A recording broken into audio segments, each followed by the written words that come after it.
রাজপ্রাসাদহীন রাজার রাজকন্যার পাশে এখন সিলেটে আসছি এই ফাইজাকে দেখতে। আপনারা দেখেছেন ফাইজা ফুল বিক্রি করে, ফুল বিক্রি করতে করতে একটা সময় তার হাসিটা এমনভাবে ক্যামেরায় ফুটে ওঠে যে হাসি দেখার পর সমগ্র বাংলা ভাষাভাষী আমরা যারা আছি সবাই ওকে এত ভালোবাসা দেখাচ্ছি যে ভালোবাসায় আসলে মুগ্ধ। ফাইজা, ফাইজা কেমন আছো তুমি? ভালো আছি। হ্যাঁ, ভালো আছি। তোমার হাসিটা তো অনেক সুন্দর, সবাই তোমার হাসির প্রশংসা করছে। তোমার আব্বু আম্মু আছে? আমার আব্বু নাই, আব্বা গেছে কি বলে। তোমার আম্মু নাই? আম্মু মারা গেছে? আমার নানির সাথে থাকি। নানির সাথে থাকো। আব্বু কোথায় গেছে? আব্বা পালায় গেছে কি। আজকে এই পথশিশু ফাইজার কাছে আমরা আসলাম। আমি ওকে কেন পথশিশু বলছি, কারণ তার মা নাই, বাবা থেকেও নাই।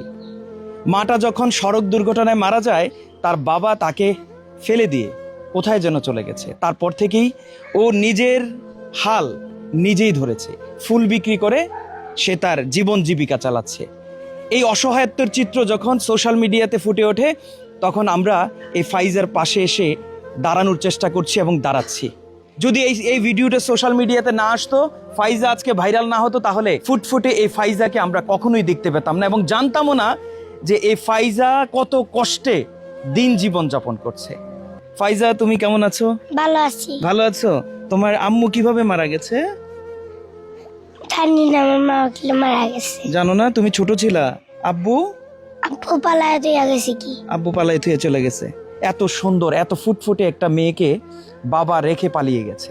আমাদের সমাজে এমন কিছু মানুষ আছে যাদের ভয়ে আসলে এই সুন্দর ফুটফুটে মেয়েগুলোকে যখন রাস্তায় দেখি না তখন ভয় লাগে, কারণ ওই হায়নার চোখে না আবার পড়ে যায়।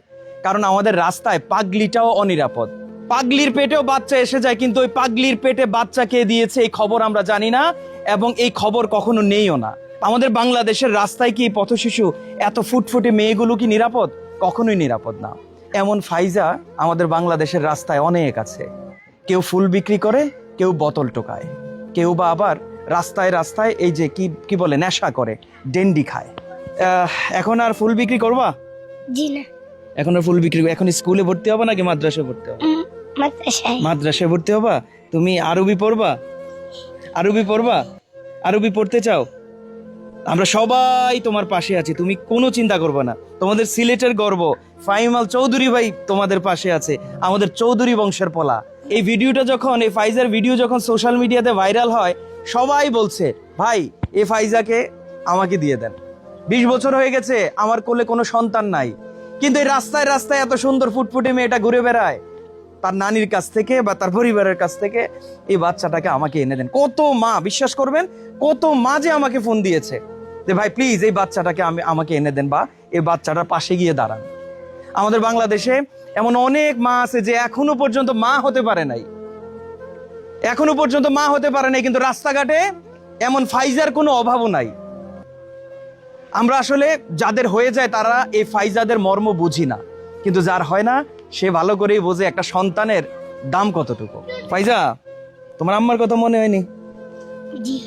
কি মনে হয় বলতো? আম্মার কথা মনে হলে খারাপ লাগে? খারাপ লাগে?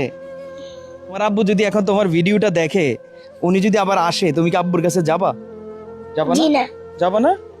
আমার পালায় দিয়ে গেছে। এর লাগে যাবা না বাবার কাছে? বাবা, আপনি এত নিষ্ঠুর কেমনে হইলেন বাবা? এখন দেখেছেন, আপনি ওকে ফেলে গেছেন, কিন্তু পুরো বাংলাদেশের মানুষ ওকে এখন হাতে তুলে নিয়েছে। আপনি ওকে ময়লা মনে করে ওকে ফালাই দিয়ে চলে গেছেন, কিন্তু এই ময়লাটাকে এখন সারা বাংলাদেশের মানুষ হাতে নিয়ে নিয়েছে। ওর কি লাগবে? ওর কাপড় চোপড় লাগবে, ওর ভরণ পোষণ লাগবে, ওর আগামী দিনের চিন্তা, ওর বিয়ে শাদী, ওর ঘর বাড়ি, আলহামদুলিল্লাহ কোনো কিছুর চিন্তা আর তাকে করতে হবে না।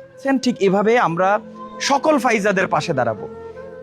যেখানে ফাইজাদের উপর অন্যায় হবে, যেখানে মোহনাদের উপর অন্যায় হবে, যেখানে সামিয়াদের উপর অন্যায় হবে, যেখানে ফাইজারা এত ফুটফুটে সুন্দর ফাইজারা যেখানে থাকবে, এখানে আমরা খুঁজে বের করে তাদের ভরণ পোষণ সকল দায়িত্ব আমাদের নিতে হবে, খুঁজে বের করতে হবে। আছে না, আপনার হাতে একটা ক্যামেরা আছে না? খুঁজে বের করুন। আপনিও ফাইজাদেরকে খুঁজে বের করুন এবং তাদের দায়িত্ব নেয়ার জন্য আপনিও এগিয়ে আসুন। আমার জন্য সবাই দোয়া করবেন।